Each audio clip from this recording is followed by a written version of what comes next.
අද අනෝර වැස්සේ ඍජුවේ ආර්ය ළමාරෝහල ළඟ අම්ම කෙනෙක් ඉන්නවලු ලොකු වන්දියකුත් එක්ක.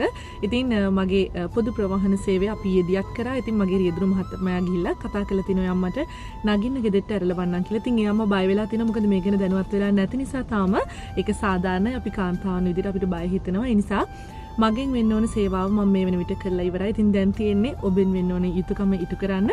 හැකිතාක් දැනුවත් කරන්න, සමාජය දැනුවත් කරන්න මේ ගැන අපි පොදු ප්‍රවාහන සේවයක් සම්පූර්ණයෙන්ම නොමිලේ දියත් කරලා තියෙන බව. මම දන්නවා මේක ලංකාවේ පළවෙනි වතාවට සිද්ධ වෙන නිසා කෙනෙක්ට පිළිගන්න අමාරු වෙන්නත් පුළුවන්.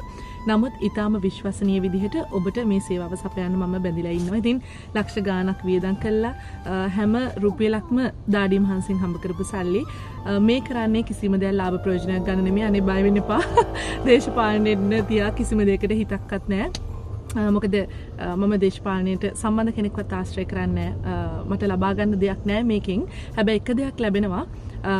බැංකු පොත පුරවන්න ගොඩක් දෙනෙක් මහන්සි වෙනාට පින් පොත පුරවන්න ගොඩක් දෙනෙක් මහන්සි වෙනවා. ඉතින් හෙට දවසේ අපි මේ ලෝකෙන් සමුගන්න වුණොත් මගේ BMW එකවත් Range Rover එකවත් තට්ටු ගානක ගෙදරවත් මං අරන් යන්නේ නැති බව මට අවබෝධයෙන් මම ජීවත් වෙන කෙනෙක්. ඒ නිසා දුක කියන එකේ වේදනාව දන්න නිසා මගේ මිනිස්සු වෙනුවෙන් මේ දේ කරේ.